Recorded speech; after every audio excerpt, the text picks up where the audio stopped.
তেওঁলোকে এনেকুৱাকে সজাব খোজে যে হিন্দু ধৰ্মৰ ৰক্ষক তেওঁলোক বুলি আমি কি হিন্দু নহয় নেকি আমি কি হিন্দু আমি মন্দিৰত নাযাওঁ নেকি হিন্দু ধৰ্ম আজি থ্ৰেটেন কিয় হয় আজি বিজেপি থাকুতে সদায় থ্ৰেটেন হয় বিজেপি থাকুতে সদায় মানুহ ভাবুকি আহে আজি ইমান দিনে কংগ্ৰেছ থাকুতে তো কেতিয়াও হিন্দু ধৰ্মৰ ওপৰত ভাবুকি আহা নাছিলে সুস্মিতা দেৱে কেতিয়াও কোৱা নাই যে তেওঁ আসাম একৰ্ড নামানে বুলি তেওঁ খুদক তেওঁ কেতিয়াও কোৱা নাই আসাম একৰ্ড নামানে বুলি গতিকে আসাম একৰ্ড আমি কৈছো আমি আসাম একৰ্ড মানিব লাগিব আসাম একৰ্ডৰ ওপৰত বেলেগ একো হ'ব নোৱাৰে আমি সিএ আনিব নিদো সিএ আমি বলবৎ হ'ব নিদো আমাৰ চৰকাৰ আহিলে আমি দেখি আছো যে মিডিয়া আগতে যিমান নিৰপেক্ষ আছিলে সিমান নিৰপেক্ষ নহয়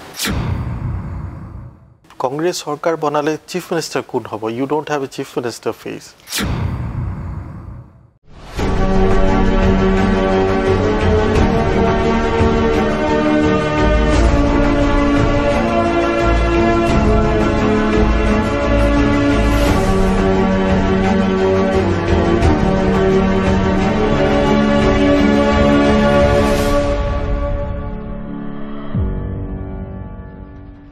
Hello and welcome to the fourth pillar. Amar Azir guest Bobita Sharma. Bobita Sharma, Assam Pradesh Congress or General Secretary, and Bobita Sharma, Chairperson, Assam Pradesh Congress or Media Department. So welcome, Bobita. So, Ami Aji basically kotha patim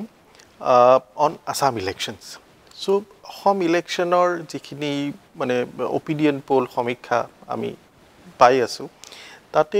কৈ আছে আকো এবাৰ BJP সরকার হ'ব বুলি তো আপুনি do you buy that সমীক্ষা do you agree with the opinion poll আমি তো ইমান দিনে দেখি আছো যে মিডিয়া কোন ফালে আছে আমি দেখি আছো যে মিডিয়া আগতে যিমান নিৰপেক্ষ আছিল সিমান নিৰপেক্ষ নহয় বহুতে জানে যে মিডিয়া আজিকালি কিমান আগৰ নিচিনা যেটো এটা নিষ্ঠাবান মিডিয়া থাকে বা নিউট্ৰেল থাকে তেনেকুৱা ধৰণৰ আমি আজি দেখো it is in public space that there is called paid media so কিছুমান এনেকুৱা ধৰণৰ কথা হয় যেটো তেওঁলোকে কৰো এনেকুৱা ধৰণৰ এটা ঠিক ইলেকশ্যনৰ আগে এটো কিয় কৰিছে হয় না মানুহক ইনফ্লুৱেন্স কৰিবলৈ কৰা বুলি কোৱা হয় তথাপিও তেওঁলোকে ডিপি অপিনিয়ন পোল মই দেখিছো They have given them 67, they have given us 57, and that doesn't mean that they are going to win. Iman neutral media no hoyo, jodi amak iman khini dise, agore to amak Congress mukt Bharat buliye koise. That we are nowhere, and God honate koise. Koi asil jano. Ite to janoke koise je Assam will not be a walkover. They had to agree to that. Even the paid media had to agree to that. So I think that. Since they have at this stage given us that much of criteria, even if it is paid media,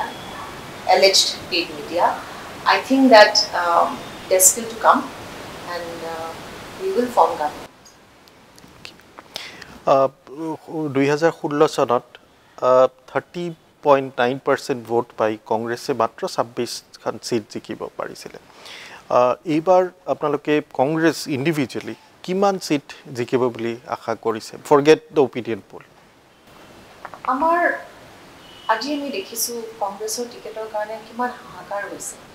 সদায় ৰাজীৱ ভৱনত একেবাৰে হুলস্থুল পৰিৱেশ protest হৈ আছে আজি কিয় আহিছে মানুহে কংগ্ৰেছৰ টিকেট বিচাৰে কাৰণ মানুহে জানে যে কংগ্ৰেছৰ ওপৰত আস্থা আছে কংগ্ৰেছে এটা চৰকাৰ এটা দল যি এটা ষ্টেবল চৰকাৰ দিব পাৰে মানুহৰ আজি ইমান প্ৰব্লেম হৈছে বিশেষকৈ মূল্য বৃদ্ধি লৈ পেলাই বিশেষকৈ নিবনুৱা সমস্যা লৈ পেলাই এই দুটা আটাইতকৈ ডাঙৰ সমস্যা আজি আৰু অসমত মই বাকি সিএ বা এনআৰসি কথা কোৱাই নাই কিন্তু আছে কিন্তু সাধাৰণ মানুহৰ কাৰণে এই দুটা ডাঙৰ সমস্যা কিন্তু আজি বিজেপিয়ে সমাধান কৰিব পৰা নাই যেটো আমি গ্যাৰান্টি দিছো যে আমি আহিলে আৰু আমাৰ চৰকাৰ যেটা আগত আছিল মানুহে এটো কম্পেয়াৰ কৰি চাব পাৰে যে গ্যাস কিমান আছিল তেতিয়া গ্যাস কিমান আছে এতিয়া পেট্ৰল কিমান আছিল তেতিয়া পেট্ৰল কিমান আছে তেতিয়া সাধাৰণ কথা এইবিলাকে যদি এখন চৰকাৰে কৰিব নোৱাৰে তেওঁলোকে কেনেকৈ আশা কৰিব যে তেওঁলোকে ভোট পাব বা কিমান সিট পাব গতিকে মই ভাবো যে এইবোৰ কাৰণতে আমাৰ সিট বহুত বাঢ়িব এবাৰ মানুহে গম পাইছে যে কংগ্ৰেছৰ বিনা বেলেগ কোনো গভৰ্ণমেণ্টে চৰকাৰ চলাব নোৱাৰে তো অসমৰ মানুহে এইবাৰ অকল এইকেইটা ইস্যুৰ কাৰণে কংগ্ৰেছক ভোট দিব নে তাৰে উপৰি আৰু কিবা কাৰণ আছে ভোট দিয়াৰ 15 বছৰ মানে আনইণ্টাৰাপ্টেড অৰুণ গগৈ ডাঙৰীয়াৰ চৰকাৰ আছিলে তাৰ পিছত মানুহে এটা পৰিৱৰ্তন আনিলে বিজেপি চৰকাৰ আহি গ'ল আহাৰ পিছত আকৌ এতিয়া Congress is the new hope or the next hope বুলি আপনি যেটো কথা কৈ আছে যে আশা কৰিব পাৰে so in addition to price rise unemployment problem যিখিনি আছে তাৰ বাহিৰে আৰু কি আছে কি কাৰণে মানে কি ধৰণে মানে আশা কৰিব পাৰে ৰাইজে মানে ভোটাৰছে আপোনালোকৰ ফালৰ আমি বহুত ইস্যু লৈ গৈছো ভোটাৰৰ প্ৰথম কথা হৈছে আমাৰ যেটো পাঁচটা গ্যাৰান্টি যেটো আমাৰ প্ৰিয়ংকা গান্ধী নাগৰীয়া আহি প্লে এনাউন্স কৰি থৈ গৈছিলে আমি ফলছ প্ৰমিসেস নিদো আপোনালোকে লক্ষ্য কৰিব যে আমি যেটা ম্যানিফেস্টো এখন বনাও আমি গুড ইন্টেনশন দি বনাও আৰু ম্যানিফেস্টোটো আমি কিমান পূৰণ কৰিব পাৰো তাৰ চেষ্টা কৰো আমাৰ ম্যানিফেস্টো ইমপ্লিমেন্টেশন কমিটি থাকে যত আমাৰ চৰকাৰ যদি সিএম থাকে সিএমএ পিসিসি প্ৰেসিডেন্টৰ লগত বহি এটা কমিটিয়ে হেতু নিৰ্ধাৰণ কৰে যে কি ম্যানিফেস্টোত আমি কেনেকৈ আমি ৰূপায়ণ কৰিব পাৰিলো নে নাই তাৰ এটা সদায় আপডেট লোৱা হয় যেটো আমি দেখিছো বিজেপি নাই আমি এটা কিতাবো উলিয়াইছো যত বিজেপি ভিজন ডকুমেন্টত জিবু লিখা আছিল কেনেকৈ এটা এটাকৈ আমি খণ্ডন কৰিছো তেওঁলোকে কিমান প্ৰতিশ্ৰুতি দিছে কিন্তু একো ৰূপায়ণ কৰিব পৰা নাই এটা আমি কৈছো যে আমাৰ তৎকালীন ভাবে আমাৰ চৰকাৰ যেতিয়া আহিব 30 দিনৰ ভিতৰত আমি পাঁচটা গ্যাৰান্টি দিছো হেতু কিন্তু ভিয়া প্ৰতিশ্ৰুতি নহয় হেতু গ্যাৰান্টি আমি দিমেই হেতু বুলি আমি কৈছো প্ৰথমটো হৈছে আমি সিএ আনিব নিদু সিএ আমি বলবৎ হ'ব নিদু আমাৰ চৰকাৰ আহিলে সিএ will be nullified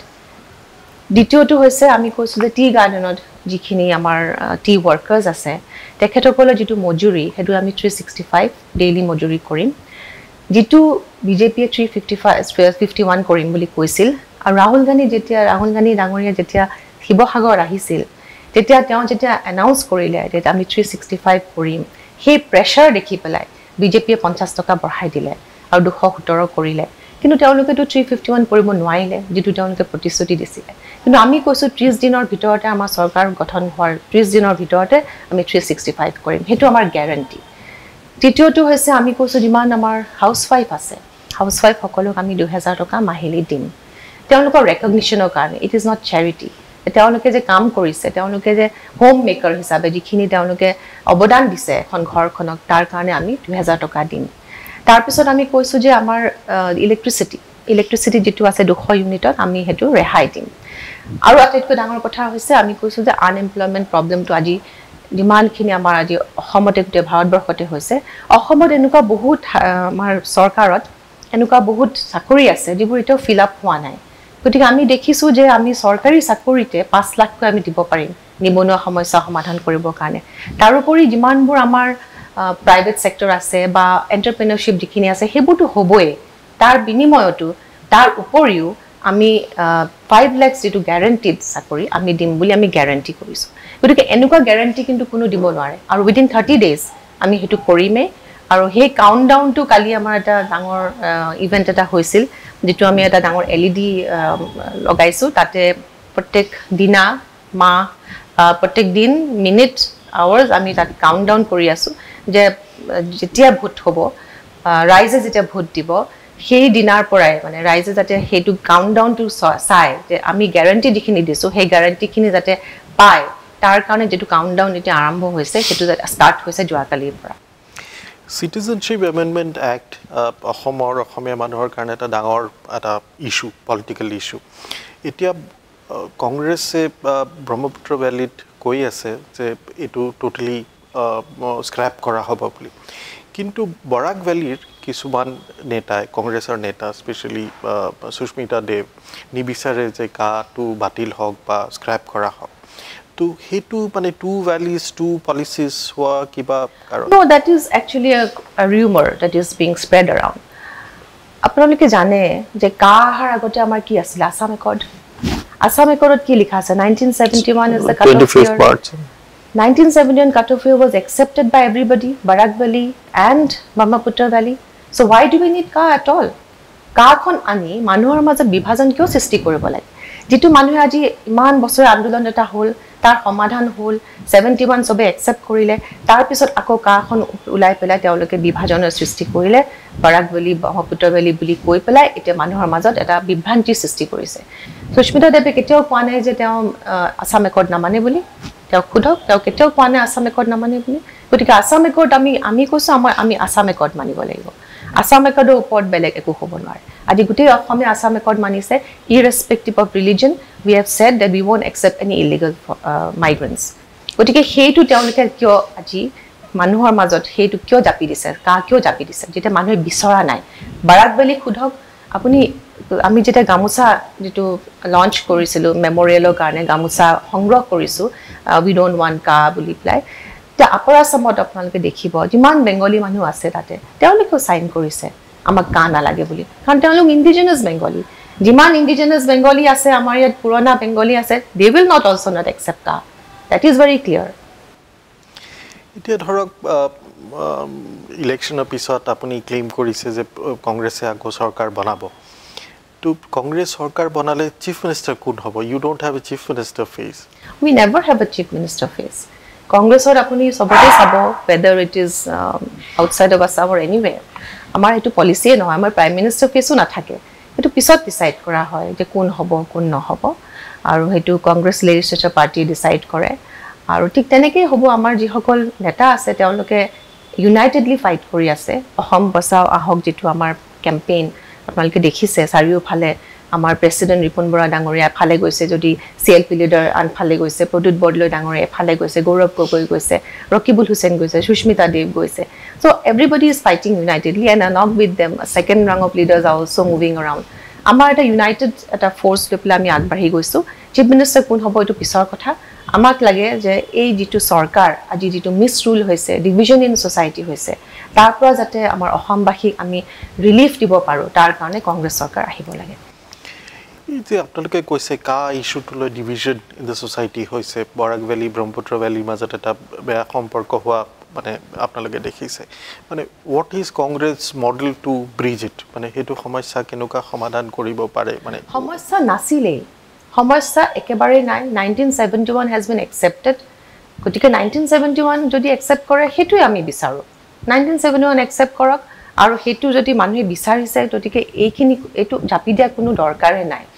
গতিকে তাত কোনো ডিভিজন ক্ৰিয়েট কৰা দৰকাৰে নাছিলে that is they are trying to create a vote bank তেওঁলোকে আমাক কয় আমি ভোট ব্যাংক ক্ৰিয়েট কৰো বুলি কিন্তু তেওঁলোকেও তো ভোট ব্যাংক ক্ৰিয়েট কৰিব গৈছে they are welcoming people from Bangladesh বাংলাদেশৰ পৰা তেওঁলোকে মানুহ আনি ইয়াত বসতি কৰিব খুজিছে গতিকে হেতুটো আমাৰ যিসকল মানুহ তাত এতিয়া আছে সেই সকলোৰটো ভাবুকি আহিব will it not threaten their land will it not threaten their jobs কংগ্ৰেছে এবাৰ ইলেকশ্যনত অসমত মানে টোটাল কিমান সিট পাব বুলি আশা কৰিব পাৰিছে আমি তো 100 প্লাস বিচাৰি আছো আমি 100 প্লাস পাম বুলি আশা কৰিছো মানে কংগ্ৰেছ উইথ এলায়েন্স কংগ্ৰেছ অকলে কিমান মান পাব পাৰে কংগ্ৰেছ অকলে ইতালৈকে আমাৰ সিট এলায়েন্সৰ কথা চলি আছে কিমানটা আমি কন্টেস্ট কৰিম হেতু এটা ঠিক হোৱা নাই গতিকে আই cannot comment on that once we finalize how many seats we are going to contest third phase loke to gom pame then maybe we will know এতিয়া অসমত এটা polarized electoral battle আমি মানে পাই আছো এতিয়া polarized মানে electoral battleত কংগ্ৰেছ কেনুকা মানে ক্লোজ টু সেন্টাৰ মানে ইলেকশন টু কন্টেস্ট কৰিব তেওঁলোকে এনেকুৱা ধৰণৰ এটা পলাৰাইজেশন কৰিব খুজে মানুহৰ মাজত because they believe in going for emotional touch to আনিব খুজে and they have used religion in a very bad way which I can say religion is very personal আমি ধৰ্মটো আমি পলিটিক্সত আনিব নালাগে বুলি মই ভাবো আমি সদায় কংগ্ৰেছ দলে সকলো ধৰ্মক সমানভাৱে চাই আছে আমি সকলো ধৰ্মৰ প্ৰতি আমাৰ ৰেসপেক্ট আছে আমি সদায় হেতু কৰি আহিছো আমাৰ হেতুই আমাৰ আইডিওলজি হি আইডিওলজিটো কিন্তু আমি অন্য দেখা নাই আমি কেতিয়াও সৰুৰে পৰা মই ব্যক্তিগতভাৱে ক'বলৈ গ'লে আমাৰ ল'ৰা ছোৱালীকো আমি কেতিয়াও শিকোৱা নাই কোন হিন্দু কোন মুছলিম কোন কি কাষ্ট সেইবোৰ সুধিবা আমি কেতিয়াও কোৱা নাই আমিও নিজেও হেনেকে ডাঙৰ হোৱা নাই আমাৰ মা দেউতাও কেতিয়াও কোৱা নাই আমি সদায় আমি যদি গিৰ্জাটো যাওঁ আমি মাজাৰতো যাওঁ আমি নামঘৰতো যাওঁ আৰু এটো নহয় তেওঁলোকে এনেকুৱাকে সজাব খুজে যে হিন্দু ধৰ্মৰ ৰক্ষক তেওঁলোক বুলি আমি কি হিন্দু নহয় নেকি আমি কি হিন্দু আমি মন্দিৰত নাযাওঁ নেকি গতিকে হিন্দু ধৰ্ম আজি থ্ৰেটেন কিয় হয় আজি বিজেপি থাকুতে সদায় থ্ৰেটেন হয় বিজেপি থাকুতে সদায় মানুহ ভাবুকি আহে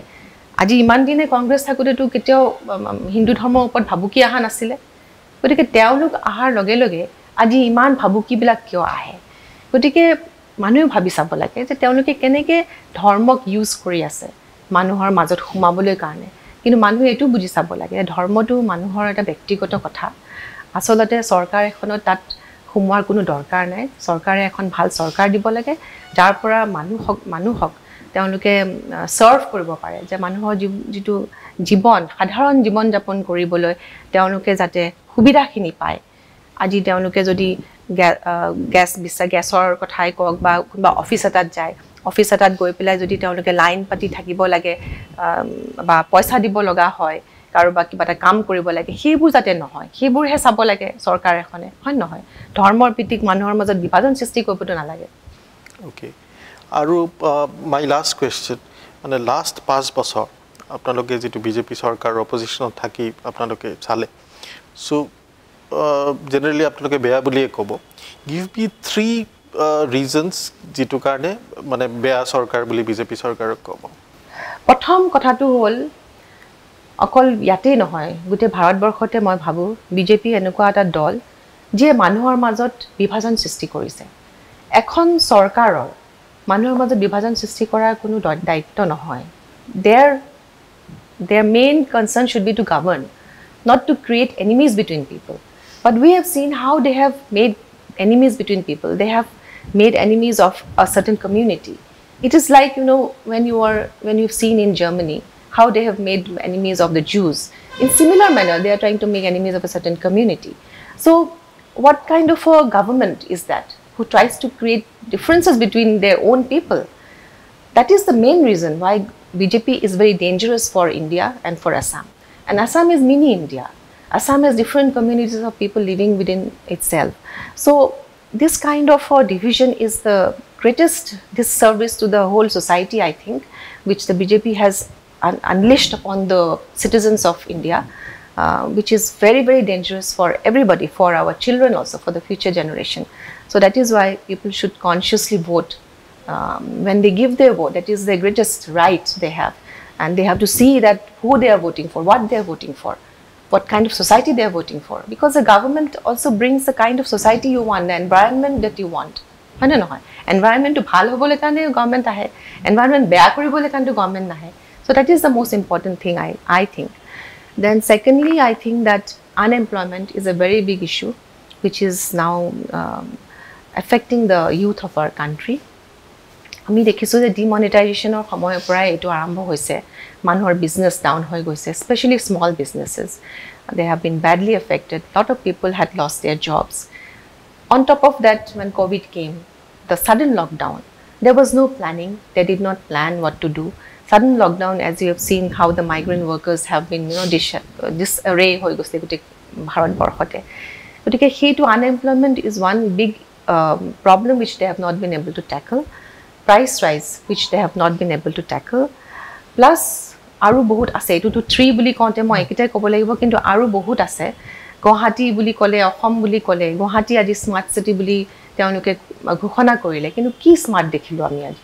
মোৰ ঘৰৰ আগতে এতিয়া ফুটপাথ নাই খুসকাৰিবলৈ ফুটপাথ নাই তেনেকৈ পৰি আছে